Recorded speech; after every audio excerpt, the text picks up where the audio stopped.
오늘 저녁 7시에 나온 그 집계는 1990명의 확진자가 나왔다 이렇게 말합니다. 그래 제가 보기에는 앞으로 그냥 같이 이렇게 살아야지 더 이상 무슨 특별하게 뭐 다른 길이 없을 것 같습니다. 방역은 방역대로 하지만 그러나 우리는 조만간 좀 뭘 바꿔야지. 맨날 코로나에 숨어가지고 이제 우리가 코로나 때문에 못한다고 하는 시대는 앞으로 지나갑니다. 그런 사람은 이제 평생 가도 못해요.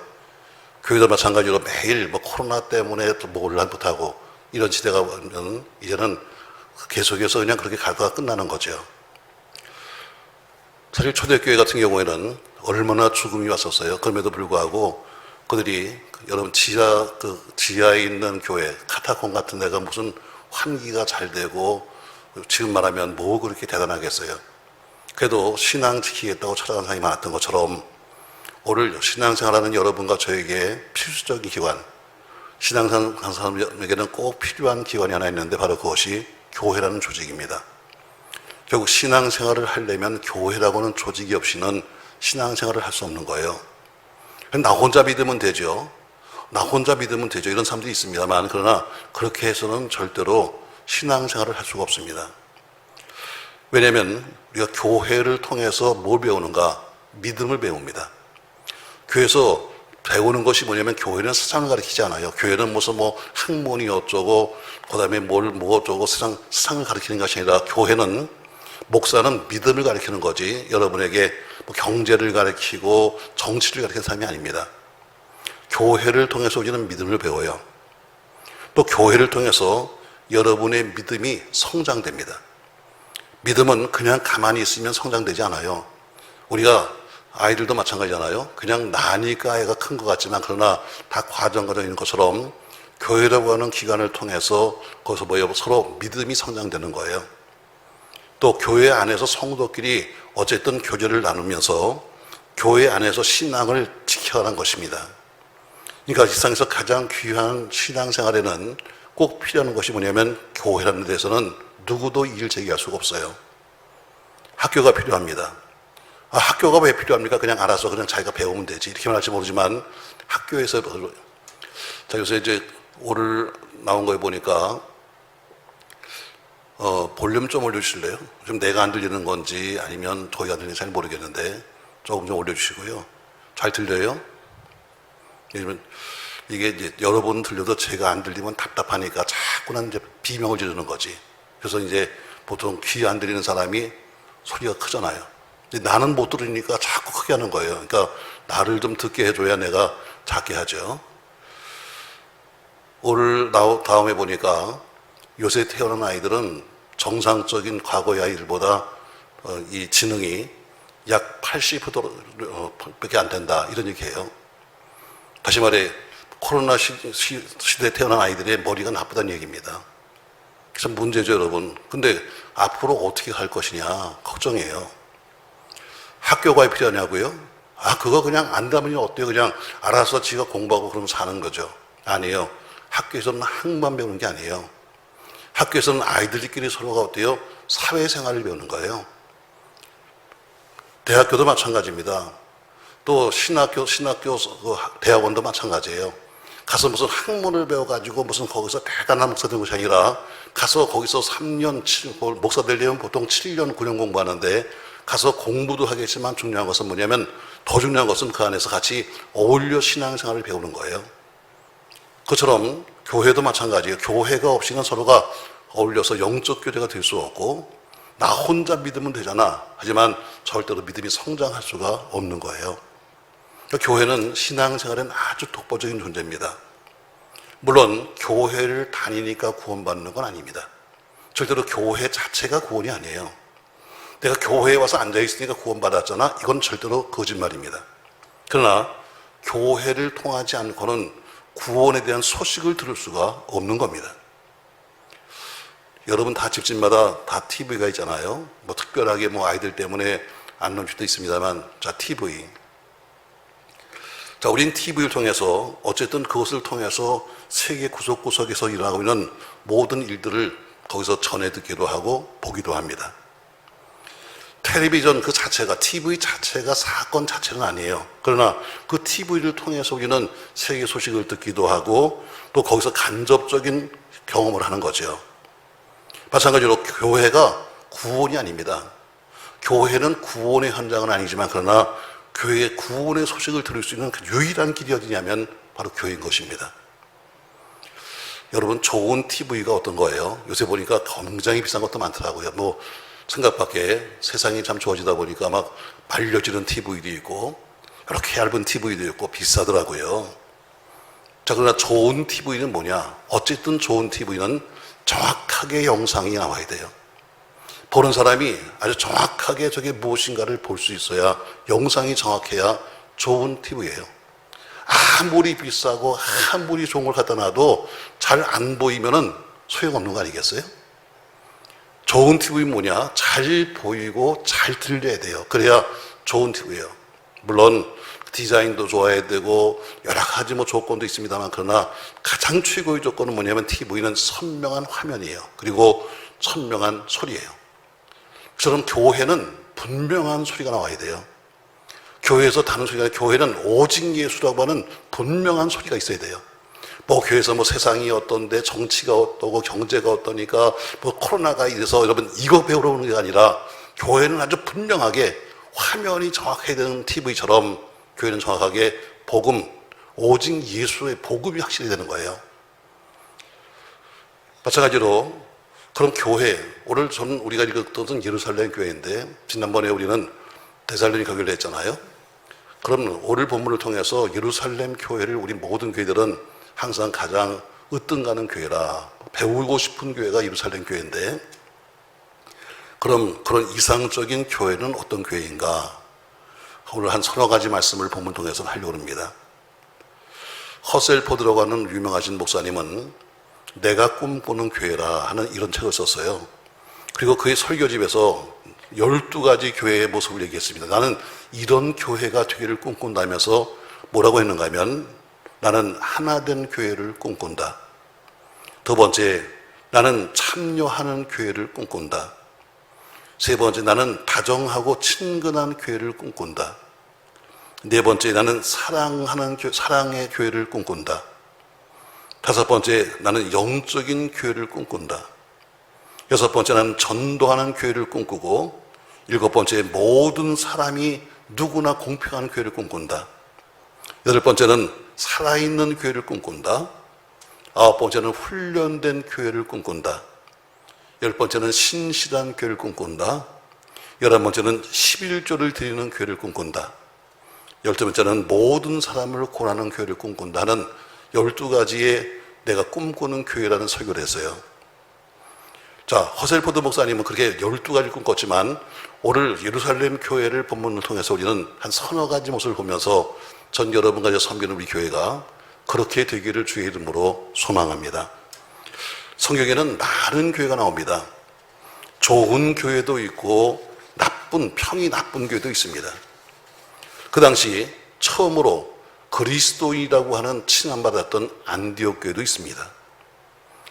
여자지만 비단을 팔았던 그 당시에 루디라고 하는 여인이 세웠던 빌립보 교회도 있습니다.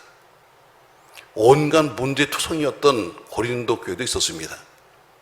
이단 사상이 들어와서 아주 곤욕을 치렀던 갈라디아 교회도 있었습니다. 또 우리가 지난번에 배웠던 훌륭한 믿음의 본을 보였던 데살로니가 교회도 있었습니다.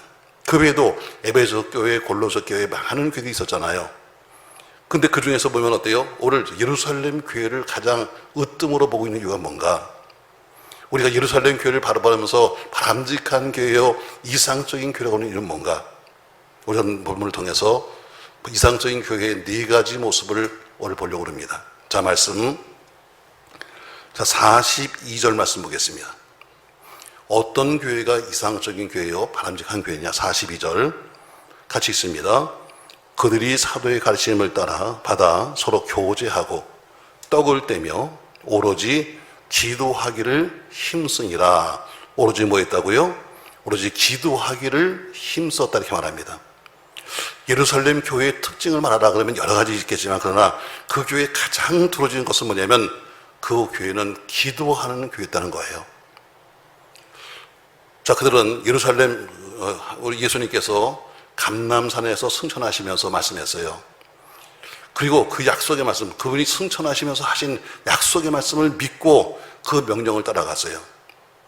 자, 약속이 뭔가 여러분? 자, 사도행전 1장 5절을 봅니다. 예수님이 승천하시면서 하신 약속의 말씀이 뭐냐? 사도행전 1장 5절입니다. 같이 읽습니다. 요한은 물로 세례를 베풀었으나 너희는 몇 날이 못 되어 성령으로 세례를 받으리라 하셨느니라. 이건 약속이에요. 무슨 약속이냐? 머지않아 너에게 성령이 임하신다는 약속이에요. 이걸 믿었습니다. 그래서 명령을 지켰어요. 명령이 뭐냐면 4절이에요. 사도와 함께 모이사 그들에게 분부하여 이르시되 예루살렘을 떠나지 말고 내게서 들은 바 아버지께서 약속하신 것을 기다려라. 오늘 너는 명령이 뭐냐면 너는 지금 이 죽음의 성 예루살렘, 이 지금 핍박의 성 예루살렘 성을 떠나지 말고 너는 약속하신 성령님을 기다려라. 이게 명령이에요. 떠나지 마라. 너는 여기서 기다려라 하면서 명령했어요. 그러면 약속이 뭐예요? 네가 기다리고 있으면 얼마 되지 않아서 성령님이 오실 것이다는 이 말씀을 듣고 그들은 마가의 다락방에 모였어요. 자, 그들이 마가의 다락방에 모여서 그냥 마냥 가만히 있는 거 아니에요. 언제 오시나, 언제 성령이 오시나 하고 그냥 기다린 것이 아니에요. 저를 본문에 보니까 어때요? 사도행전에 보니까 예수님이 승천하시는데, 부활해서 승천하시는데 그 승천하시는 모습을 몇 명이 봤냐면 500명이 봤다고 되어 있어요. 여기 500명이라는 것은 아이와 여자를 제하고 젊은 남자들, 나가서 전쟁할 수 있는 젊은 남자들을 치고 있는데 그들이 500명이 봤어요. 자, 500명이 여러분 얼마나 신기한 거예요. 예수님 부활도 놀라운 사건인데 부활하신 예수님이 우리가 보는 눈앞에서 승천하셨어요. 여러분 이거 얼마나 놀라운 사건이에요. 그런데 누가 봤냐면 500명이 봤단 말입니다. 근데 500명이 봤는데 불과 며칠 사이에 380명은 어디 갔는지 없어지고 말았어요. 왜? 오늘 마지막에 성령 받은 사람은 120명 뿐이에요. 같이 모여서 마지막까지 남아서 약속을 기다리고 명령을 지킨 사람은 120명 뿐이에요. 사랑하는 성도 여러분, 그런 놀라운 사건, 여러분과 제가 놀라운 사건들을 참 많이 볼 수 있어요. 은혜를 받았습니다. 능력을 받았습니다. 참 감동을 받았습니다. 혹은 여러분 갖가지 문제를 받았습니다 하면서 말은 하는데 얼마 가느냐? 아니 예수님이 부활하시는 것 그것도 기적인데 부활하시고 눈앞에서 승천했단 말이죠. 부활은 직접 못 봤다 할지라도 그분이 하늘로 올라가는 걸 500명이 봤는데 380명이 뭐예요? 아 바빠. 돈 벌러 가야 돼. 애 보러 가야 돼. 다 가버리고 남은 사람은 120명. 이게 사실이에요.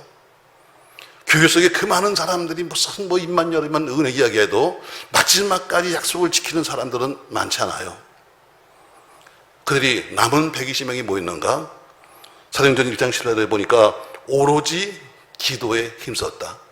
자, 오늘 본문 나오죠, 여러분. 여자들과 예수의 어머니 마리아와 예수의 아우들과 더불어 마음을 같이하여 뭐 했다?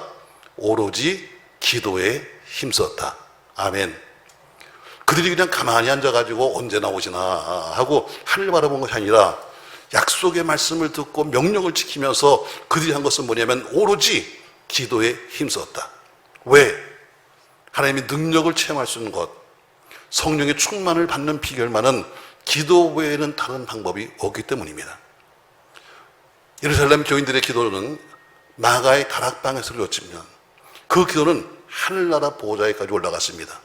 저 여러분과 제가 드리는 기도가 그렇게 하늘 보호자까지 상달되기를 예수님의 이름으로 축복합니다.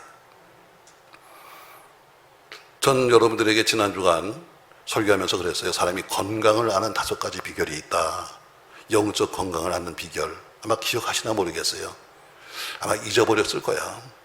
난 그래야 또 얘기할 수 있으니까. 저는 오늘 지금 낮에 기도원에서 집회하면서 기도원 가서 할 얘기가 뭐 있어요, 여러분. 그냥 그대로 그 설교를 갖고 가서 거기 가서 했어요. 그 중에 하나가 뭡니까, 여러분? 사람이 호흡하는 것을 보면 건강을 할 수 있다. 씩씩씩씩거리는 사람은 위험한 사람이다. 헐떡헐떡한 사람도 위험한 사람이다. 사람이 자기의 건강을 체크하는 방법 중에 하나가 뭐냐면 폐활량을 측정하는 겁니다. 다시 말해 숨을 깊이 들이쉬었다가 마음껏 내쉴 때 그 양에 따라서 그 사람이 건강한가 아닌가를 알 수 있는 것처럼 바로 신앙생활의 척도는 기도입니다. 저 사람이 영적으로 건강한 사람인가, 영적으로 허약한 사람인가는 내가 교회를 몇 년 다니는지 아세요? 상관없습니다. 내 교회의 직분이 뭔지 아십니까? 상관없습니다. 내가 목사한 거 모르십니까? 상관없습니다. 여러분, 그런 거 다 상관없는 겁니다. 여러분, 그 사람이 영적으로 건강한가 아닌가는 직분과 아무런 관계없습니다. 바로 사람이 폐활량이 적냐 크냐에 따라서 바뀌는 것처럼 그 사람의 폐활량, 영적 폐활량이 크냐 아니냐에 따라서 진단되는 겁니다. 어느 사람은 겨우 그냥 연명하듯이 그냥 숨을 쉬는 사람도 있습니다. 얼마 가지 못합니다. 어느 사람은 숨을 헐떡헐떡 끓이면서 여러분 마지막 운명하는 것 같은 사람도 있습니다. 얼마 가지 못합니다. 항상 여러분 신앙생활에 영적 호흡은 골라야 합니다. 무슨 일이 생기니까 그때만 와서 헐떡거리면서 하나님이 어쩌고 떠들지 말고 여러분들 여러분의 영적 호흡은 항상 갖기를 주의 이름으로 축복합니다. 자, 오늘 그들이 예루살렘 교회의 특징이 있다면 그들은 여러 가지가 있겠지만 그러나 첫 번째는 것이 뭐예요? 그 교회는 기도했다는 겁니다. 오로지 기도했다. 기도가 충만하다는 말은 뭡니까 여러분? 기도 충만은 곧 하나님의 능력 충만입니다. 교회 속에 기도가 있다는 것은 무슨 얘기입니까? 교회가 살아서 숨쉬고 있다고 하는 얘기입니다. 이 말이 곧 성령 충만이라는 이야기요, 은혜가 충만한 얘기입니다. 전 여러분 우리 교회가 그렇게 되기를 주의 이름으로 축복합니다. 자, 사람들이 처음 교회에 들어오면은 그래도 나름대로 기도한 사람들은 그 교회가 얼마나 기도가 쌓여있는가를 대부분들 와서 짐작합니다. 앉으면 기도가 잘 나오네요. 그동안 기도가 많이 쌓였나 봐요. 이런 사람들이 있어요. 사람들이 앉아보면 어때요? 그만큼 그 교회 속에 얼마나 기도가 있었는가를 느낄 수 있는 거예요. 자, 다른 것보다 다른 그 교회와 비켜서 우리보다 오래된 교회도 많습니다. 또 우리보다 대형 교회도 얼마든지 한국 교회는 많습니다. 대형 교회 조직이나 대형 교회 규모나 대형 교회 재산이나 대형 교회 시설이나 이런 것들을 우린 따라가고 싶어도 따라갈 수가 없습니다. 제가 전에 한번 그런 얘기 하잖아요. 명성교회 제가 한번 김상환 목사님이 하도 왜 안 오냐고 그래가지고 한번 갔더니 제가 가서 그 교회 행사 때 갔었어요. 무슨 교회 창립 주간인가 해서 행사한다고 해서 갔는데 딱 가는 순간에 제가 느꼈어요. 아이씨, 나도 교회 옮길까? 한국의 유명한 가수들이 와서 찬양을 불러. 그냥 듣기만 해도 천상의 음악 같은 음악이 들리고 있고 오케스트라가 옆에서 말이죠. 저 찬양을 돕고 있고, 그리고 어때요? 목사의 설교는 어때요? 쩌렁쩌렁 울리는 게 마치 그냥 마치 하늘에서 음성이 들리는 것 같아. 목사인 나도 가니까 어때요? 야, 나도 여기 왔으면 좋겠다.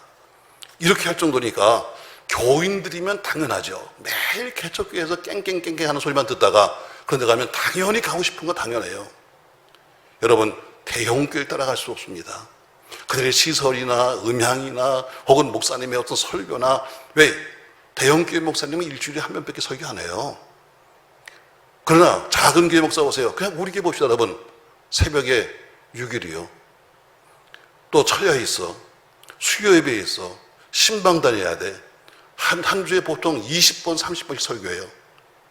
자, 그러니 일주일에 한 설교를 위해서 가서 노력한 사람과 일주일에 30번의 설교를 하겠다고 해서 하는 사람과는 비교할 수가 없는 거예요. 왜 저 사람하고 설교가 다를까? 여러분, 오로지 그것도 어때요? 자료를 다 비서가 뽑아준 자료를 가지고 가서 하시는 목사님과 비교 안 되는 거예요. 그러니까 비교할 수가 없는 거예요. 또 대형교회 프로그램, 요새 보니까 우리 교육자들도 제가 세미나를 좀 여기서 들으라고 그래요. 와서 하도 더우니까 일도 못하니까 여기서 세미나 들으라 해가서 전부 다 교육자 컨퍼런스를 지금 듣고 있었어요. 자, 여러 가지 다 대형교회에서 부목사님들이 대형교회 사람들이 나와서 뭐 우리는 이렇게 하고 이야기하는데 우리 같은 데는 되지도 않아. 우리는 방송으로 해서 교회 속에 방송국이 있어가지고 방송국에서 방송을 하고 우린 되지도 않아. 괜히 속만 상한 거예요. 대형교회 프로그램을 따라갈 수가 있느냐? 못 따라갑니다, 여러분. 다른 건 다 따라갈 수가 없어요. 세월이 100년 지난 교회도 있고 못 따라갑니다. 그러나 한 가지는 가능합니다. 다른 시설도 못 따라가고 다른 거 다 못 따라가도 기도만 따라갈 수 있습니다. 이건 핑계될 수 없는 거예요. 자, 역사를 속일 수 있나요? 못 속입니다. 대형교회나 소형교회나 여러분 갖고 있는 나름대로의 것이 다 틀리지만 그러나 어때요? 따라갈 수가 없습니다. 그러나 한 가지는 가능하다 이거예요. 다른 건 다 핑계할 수 있지만 그러나 기도하는 것만큼은 따라갈 수 있습니다. 내가 교회가 작아서 기도를 못해요. 이렇게 할 수는 없잖아. 내가 작은 교회 목사로서 기도할 수 없어요. 이건 못하잖아. 왜냐하면 갓 태어나는 아이도 숨을 쉬는 거예요. 그처럼 어느 교회나 기도할 수 있어요. 전 여러분, 교회는 기도의 승부가 어디냐? 승부는 기도에 있는 거예요. 오로지 기도만이 승부할 수 있는 겁니다. 다른 교회의 특징이나 다른 교회의 오래된 교회의 어떤 모습이나 여러분 못 따라갑니다. 못 따라가. 그러나 어때요? 기도만큼은 따라갈 수 있다. 명심하세요, 여러분. 전 여러분이 나는 믿은 지 얼마 안 되니까, 나는 신앙생활을 한 지 얼마 안 돼서, 난 성경을 잘 몰라서 괜찮아요. 그건 모른다 할지라도 기도만큼은 가능해요. 예루살렘 교회가 뭐냐면 바로 기도가 오로지 기도한 교회예요. 전 여러분 그렇게 되기를 주의 이름으로 바랍니다. 두 번째 보니까 또 42절 말씀 보세요. 사도행전 2장 42절 말씀. 그들이 서로의 가르침을 받아 서로 교제하고 떡을 떼며 오로지 기도를 하기를 힘쓰니라 이렇게 말합니다. 또 그 뒤에 보니까 43절부터 보니까 44절에 보니까 믿는 사람이 다 함께 있어 모든 물건을 서로 통용하고 또 재산과 소유를 팔아 각 사람의 필요를 따라 나눠주며 날마다 마음을 같이하여 성전에 모이기를 힘쓰고 집에서 떡을 떼며 기쁨과 순전한 마음으로 음식을 먹었다 합니다. 자, 예루살렘 교회 특징이 하나 있다면 거기는 너가 없고 내가 없었습니다. 예루살렘 교회는 내 일과 네 일이 없었어요. 내 것과 내 것이 없었습니다. 다시 말해 형편이 좋은 사람은 자기 재물로 가난한 사람을 도와줬습니다. 내가 조금 가진 게 있으면 고아나 과부를 도와주려고 애를 썼습니다. 사방에 전도하는 사람들을 파송하기 위해서 그들은 가지고 있는 재물들을 아낌없이 썼습니다. 그들이 순전한 마음으로 모여서 함께 음식을 먹고 함께 말씀의 떡을 떼면서 서로 영적 교제를 나눴습니다. 오늘 이 말씀은 이기적인 삶을 살아가는 우리 현대교회와 이기적인 생각만 갖고 있는 현대 교인들에게는 경종을 주는 얘기입니다. 우리는 어때요? 오로지 내 겁니다. 교회들도 어때요? 그냥 오로지 그냥 자기 혼자서 먹고 살아야 돼. 그리고 자기 혼자 쌓아놔야 돼. 아주 오래전에 우리 서울에서 유명한 교회 목사님을 부산에서 만났습니다. 부흥회 때 만났어요. 그분은 장로교 통합 측에 무슨 이 교육자 세미나 오셨는데 저는 부산에 있는 무슨 다른 교회 부흥회를 갔다가 그래서 같은 호텔에 있다 보니까 우연히 만났어요. 그분이 그때 세미나에 와서 부산에 있는 그 많은 목사님들 모아놓고 하신 말씀이 뭔지 아십니까? 우리 교회는 3천억을 갖고 있습니다. 3천억을 갖고 있습니다. 그것도 남들이 혹시나 은행에 넣으면은 남들이 문제가 삼을까봐 우리 금고 속에 현금이 만큼 있습니다. 이런 얘기를 했습니다. 물론 지금 대형 교회를 지셨습니다. 물론 교회가 크니까, 물론 많은 교인들이 있으니까, 뭐 한 헌금에 따면 몇백억씩 하는 사람들이 그 교회에 있으니까 가능하겠죠. 작은 교회 목사들은 그걸 듣고 놀래 자빠졌습니다. 우리는 3천만 원도 없는데 얼마가 있다고? 우리는 300만 원이 없어서 지금 월세 못 내는데 얼마가 있다고? 여러분, 큰 교회, 작은 교회의 기준이 뭔가? 돈이 많아 큰 교회 아닙니다. 큰 일을 해야 큰 교회입니다. 전 여러분들 말하잖아요. 우린 작은 교회라고 할지라도 작지만 큰 교회가 되자. 왜? 우리가 가지고 있는 것을 가지고 남들에게 베풀고 나누고 선교하고 하는 교회가 큰 교회지, 쌓아놓고 우리 거는 이만큼 있다 자랑하는 교회가 절대로 큰 교회가 아닙니다. 예루살렘 교회는 내가 없고 내가 없었습니다. 필요하다면 어때요? 가지고 있는 사람이 없는 사람들에게 베풀었습니다. 가진 사람이 없는 교회를 향해서 전자들을 위해서 베풀어줬습니다. 그들이 마음껏 다니면서 하나님을 할 수 있도록. 마지막 때 징조 중에 하나가 뭐냐면 디모데전서 3장 5절에 보니까 말세가 되면 돈을 사랑하고 자기를 사랑한다 이렇게 말씀합니다. 그처럼 이기적이고 자기 중심적인 교회들이 점점 이 세상에는 많아지고 있습니다. 오로지 우리 교회, 우리 예배당 짓고 나면 그 다음에 또 다음에선 교육관 져야 되고, 여러분 다 옛날에 해봤잖아요. 지금 아마 애들 많이 모를 겁니다. 우리가 먼저 예배당 짓고 나서 그러면 좀 있으면 교육관을 하나 짓고, 교육관 짓고 나면 기도원 사고, 그 다음에 사면 뭐 하고 했는데 이제는 그게 굉장히 큰 부담으로 올 거예요. 왜? 누가 기도원에 오는 사람이 있어야지. 시설비는 매일 들어가는데 가서 어때요? 지금은 팔고 싶어도 못 팔아요. 사는 사람도 없어.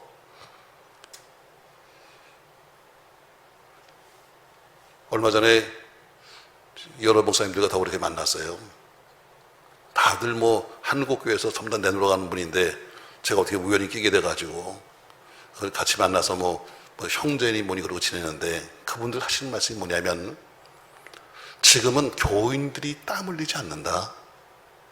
과거처럼 무슨 교인들이 막 땀을 흘리고 그렇게 딱 헌신하는 사람들을 그 큰 교회에서도 보기가 힘들다. 또 교인들은 땀을 흘리지만 요새는 피 흘리는 목사를 보기 힘들다. 교인들은 땀을 흘리지만 목사는 피를 흘려야 합니다. 그래서 교인의 땀과 목회자의 피가 서로 같이 어울려야 교회가 부흥되는 거예요. 교인들만 아무리 땀을 흘리라고 해도 목사가 피를 흘리지 않으면 교회는 살지 않습니다. 왜? 이 강단은 목사의 피를 먹고 사는 거예요. 이 강단은 목사의 피를 먹고 사는 거예요. 그러니까 교인들의 땀방울과 목사의 핏방울이 같이 어울려져야 할매 교회는 부흥되는 거예요. 근데 어때요? 요새는 땀 흘리는 교인들 보기가 쉽지 않아. 그냥 우리처럼 몇백 명 모이는 교회가 아니고, 우리처럼 한 몇백 명, 몇천 명이나 모이는 교회가 아니라 수만 명 모이는 교회, 한국교회 대표하는 목사님들이 모여서 하는 소리가 우리 교회에 땀 흘린 사람을 보기가 쉽지 않아. 우리 교회 그 많은 사람들 중에서 피 흘리는 목사가 우리 주변에 보기가 쉽지 않아. 참으로 안타까운 겁니다, 여러분.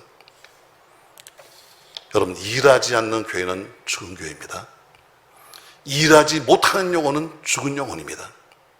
움켜쥐는 내놓지 못하면 썩어버리는 겁니다. 우리 인체 구조도 마찬가지잖아요. 우리가 먹었으면 그것이 어때요? 대변을 통해서 나가든 소변을 통해서 나가든 아니면 땀이나 뭘로 나가든 간에 배설하지 않으면 그 사람은 죽는 거예요. 먹기만 하고 어때요? 내놓지 않으면 죽는 겁니다. 여러분은 사해에 대해서 아시잖아요. 사해. 지중해 수면보다 392m가 낮습니다. 그러니까 이 수면보다 낮으니까 물은 들어올 수 있는데 나갈 수가 없는 거죠. 그러니까 갈릴리 호수에서 그렇게 좋은 물이, 그렇게 고기가 사는 좋은 물이 들어오는데 일단 들어오면 나갈 수가 없습니다. 왜?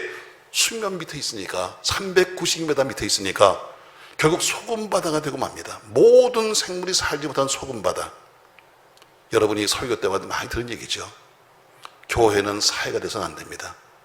교회는 살아있어야 합니다. 얼마 전에 나온 통계에 보니까요, 우리 한국에서 가장 장수하는 데가 어딘지 아십니까, 여러분? 그것도 가장 물론 남자보다 여자들이 훨씬 오래 사는데, 여자분들이 가장 많이 다수가 장수한 데가 어딘가 하고 나온 데 보니까요, 제주도예요. 우리가 생각하기엔 거긴 공기가 좋고 무슨 환경이 좋아서 그게 아니라 거기는 일을 많이 한대.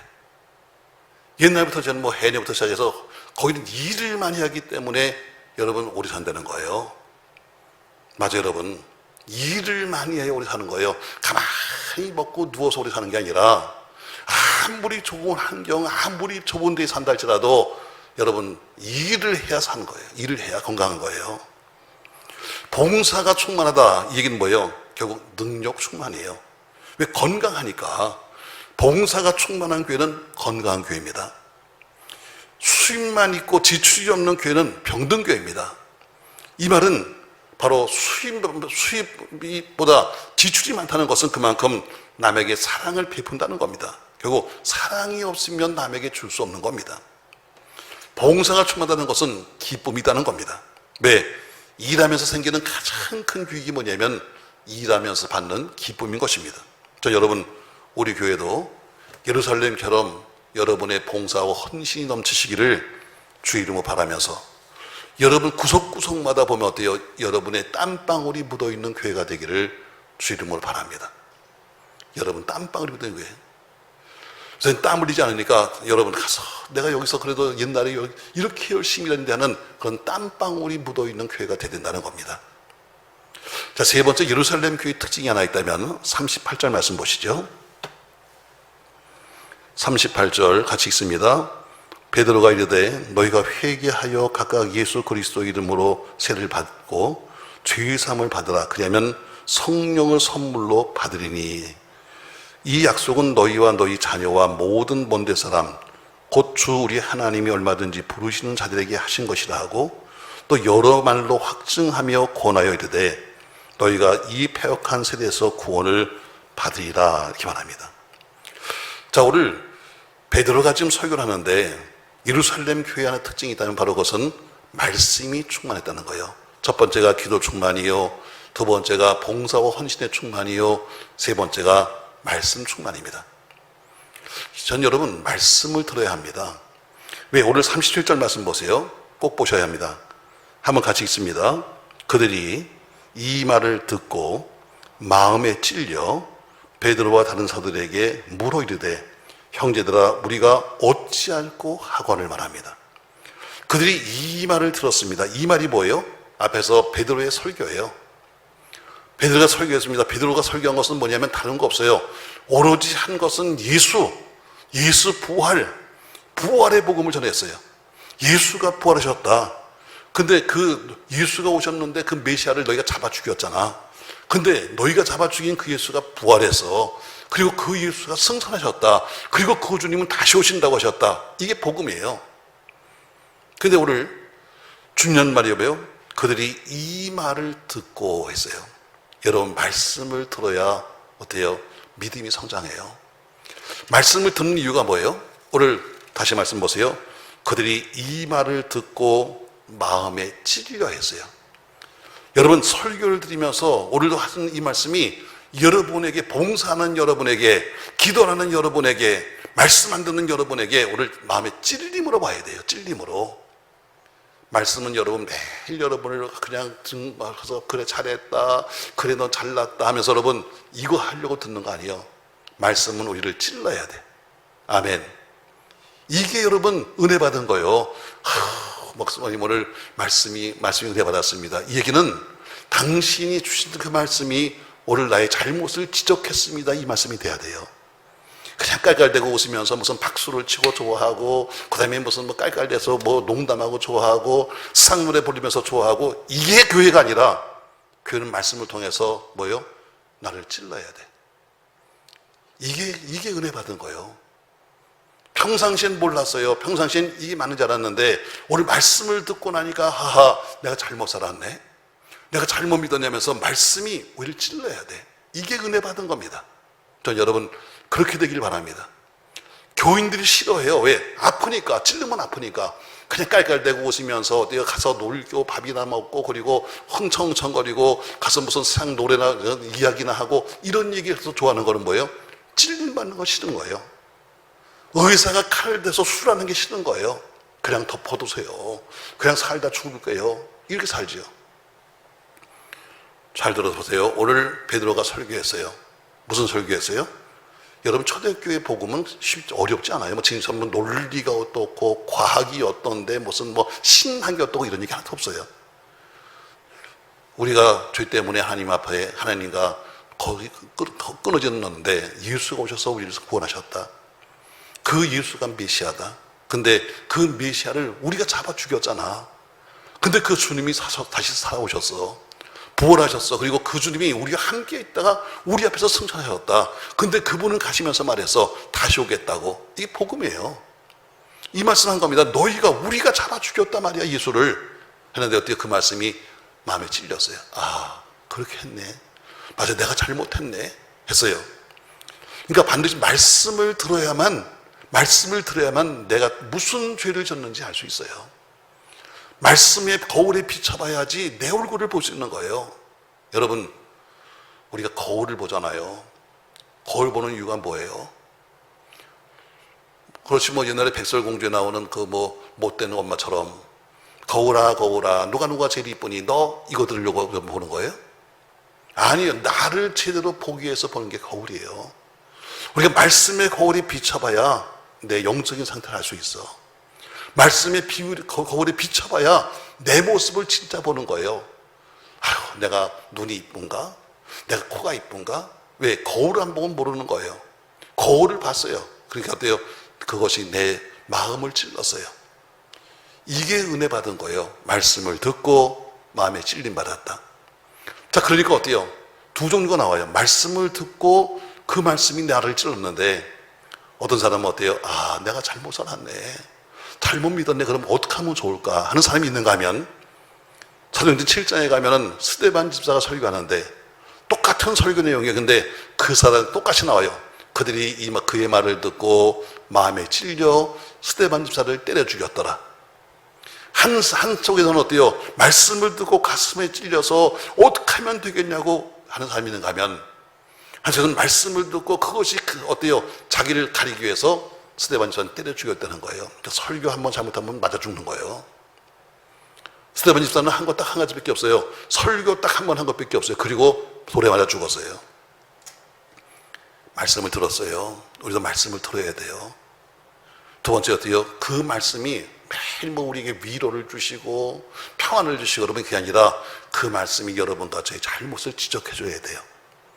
그 다음에 어떻게 해요? 우리가 어떻게 할 것이냐, 우리가 어떻게 살 것이냐, 아까처럼 스데반 집사님처럼 때려 죽이는 것이 아니라 어떻게 될 것이냐.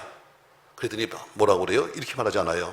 38절, 베드로가 이르되 너희가 회개하여 각각 예수 그리스도 이름으로 세례를 받고 죄의 사함을 받으라. 그러면 성령을 선물로 받는다 했어요. 예루살렘 교회가 어때요? 말씀이 충만했어요. 부활의 말씀으로 무장했습니다.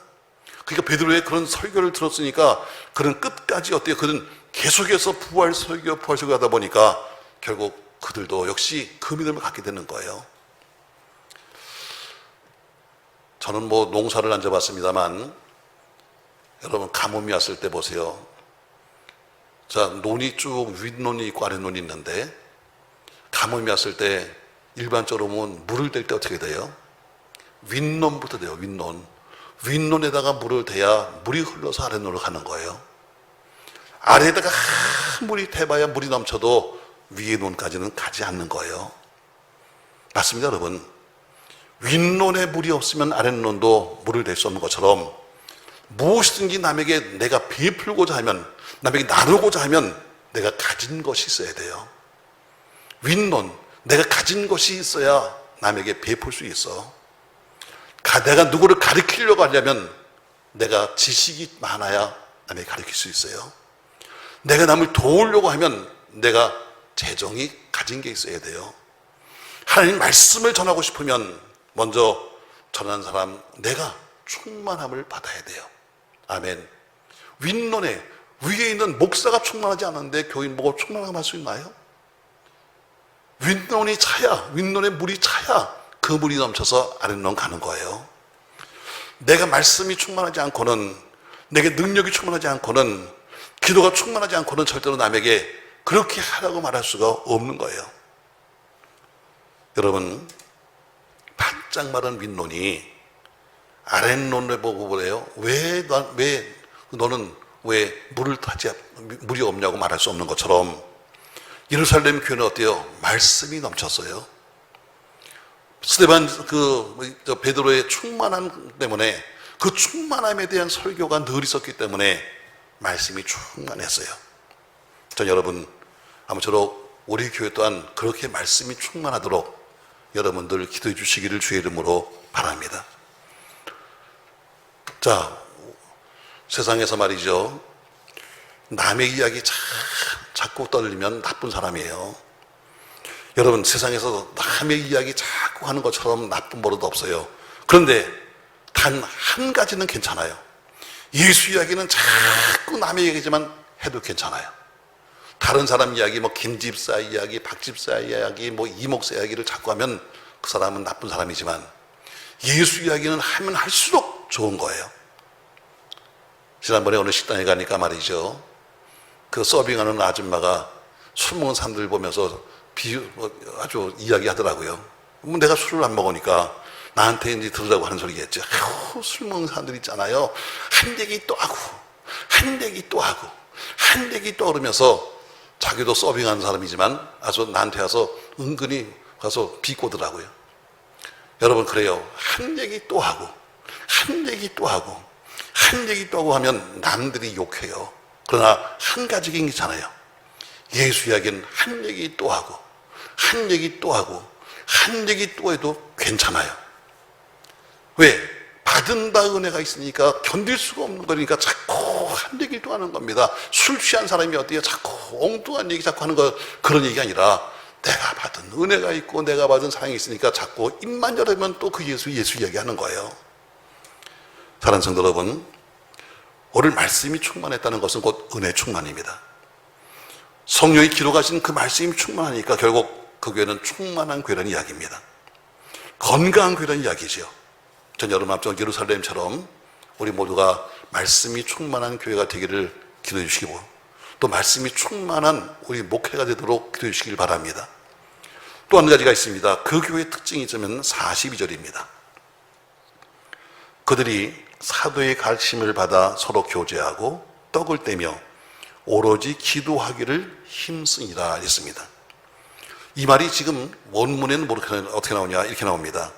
그들이 사도의 가르침을 받아 서로 교제하고, 사도의 가르침을 받아 서로 떡을 떼며, 사도의 가르침을 받아 오로지 기도에 힘썼다. 생략된 말입니다. 똑같은 말이 반복되니까 생략했어요. 그들이 사도의 가르침이라고 하는 그 말이 앞에마다 들어가 있어요. 교제도 사도의 가르침을 받아, 떡을 떼는 것도 사도의 가르침을 받아, 기도하는 것도 자기 멋대로 하는 게 아닙니다. 사도의 가르침을 받아. 바로 네 번째, 예루살렘 교회의 특징은 질서를 지킬 줄 아는 교회라는 거예요. 그 교회의 특징 하나가 뭐냐면, 교제를 해도 사도의 가르침을 받아서, 말씀의 떡을 떼는 영적인 교제도 사도의 가르침을 따라서, 기도하는 것까지도 역시 목사의 가르침을 받아서 했다는 겁니다. 성경 말씀만 목사에게 배운 것이 아니라 영적인 교제까지도, 그리고 기도하는 방법, 기도하는 내용까지도 모두가 목사의 가르침을 받은 겁니다. 교회 속에 보세요, 여러분. 교회 조금 다니고 나면 마치 내가 뭔가를 다 아는 것처럼 말이죠, 스스로 판단하고 스스로 결정하고 스스로 행동합니다. 마치 무엇인가 다 터득한 것처럼 바로 그렇게 스스로 결정하고 스스로 한 사람을 뭐라고 말하는가? 영적 교만이 있었다고 말하는 겁니다. 왜? 이제 나도 안다 이거지. 나도 교회 물 좀 먹었다 이거지. 그러니까 어때요? 스스로 알아서 다 하겠다는 겁니다. 여러분, 당연히 말씀은 목사에게 배워야 합니다. 또 봉사하는 방법도 역시 목사에게 배워야 합니다. 나름대로는 봉사를 하겠다고 열심히 하는데 여러분, 그것이 때로는 교회에 해가 될 수도 있고, 나름대로는 열심히 봉사한다고 하는데 그것이 남에게 폐를 끼칠 수 있으니 봉사하는 방법도 목사에게 배워야 되고, 그것도 역시 목사와 상의하는 것이 좋습니다. 자기 마음대로 하는 것이 교회가 아닙니다. 그리고 어때요? 기도도 목사와 더불어 함께 하는 겁니다. 그래서 제가 여러분들에게 제목을 주세요. 기도 제목을 주세요. 왜? 함께 기도하게 되는 겁니다. 제가 아픕니다. 우리 아이가 지금 아파요. 여러분, 그런 얘기 들었으면 어떤 목사가 그 얘기를 들었음에도 불구하고 퍼대고 잠을 자겠습니까? 그래도 기도 속에 그래도 한마디 그 아이를 위해서 기도하지 않겠습니까? 그래서 기도 제목을 달라는 거예요. 여러분은 제목을 내는 것이 뭐냐면, 아, 저 양반이 내 목사야 하는 그런 뜻이에요. 여러분, 남에게 가서 우리 비밀을 알려줍니까? 남에게 가서 나의 수치를 갖다 이야기할 수 있습니까? 아닙니다, 여러분.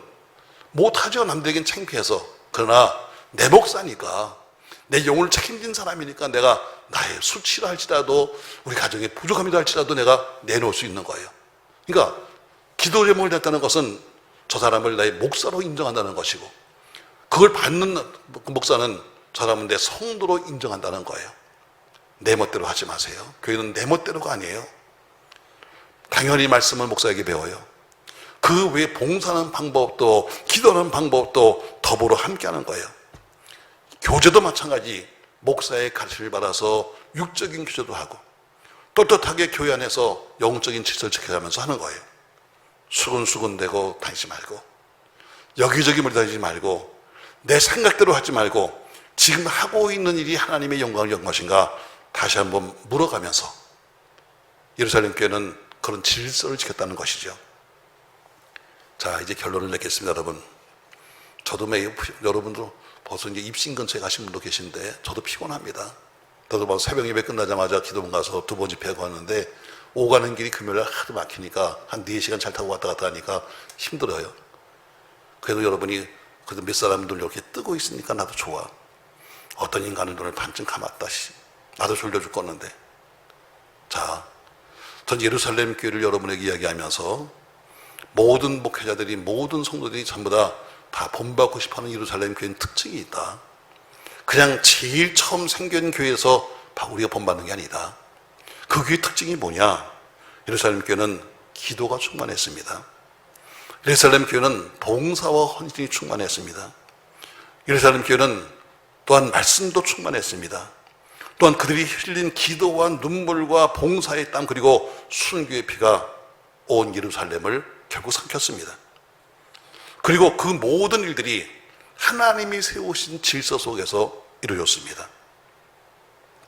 그들이 흘렸던 뜨거운 진액은 예루살렘을 넘어서 유대와 사마리아와 땅끝까지 번지게 되었습니다. 사랑하는 성도 여러분, 교회는, 우리 교회는 무엇으로 충만한가? 여러분의 지금 마음은 무엇으로 충만한가? 전 여러분 하나님의 은혜로 충만하시기를 주의 이름으로 바랍니다. 이제 우리가 2000년 전에 있었던, 기도하고 애썼던 예루살렘 교회 성도들 다 지금 천국에서 우리 기다릴 겁니다. 언젠가 만나게 되겠죠. 하나님이 나라가 세워진 질서, 세워진 교회의 질서, 영적인 질서를 지키면서 하나님의 나라를 세워가야 합니다. 전 여러분 아무쪼록 여러분과 제가 예루살렘 교회가 전 세계의 복음화에 초석이 되었던 것처럼 여러분과 저희가 섬기는 우리 능력교회가 이 지역의 영혼 추수의 일부를 담당할 수 있는 그런 교회가 되기를 주의 이름으로 바랍니다. 오늘 전 여러분에게 예루살렘 교회를 통해서 4가지를 얘기했습니다. 첫 번째, 그 교회는 기도가 충만한 교회예요. 두 번째, 봉사와 헌신이 충만한 교회예요. 세 번째, 말씀이 충만한 교회예요. 그리고 이 모든 기도와 봉사와 헌신과 말씀이 어디서? 질서 안에서 세워졌다는 것처럼 세워진 질서 속에서 여러분 모두가 기도와 봉사와 헌신과 말씀이 충만하시기를 예수님의 이름으로 축원합니다.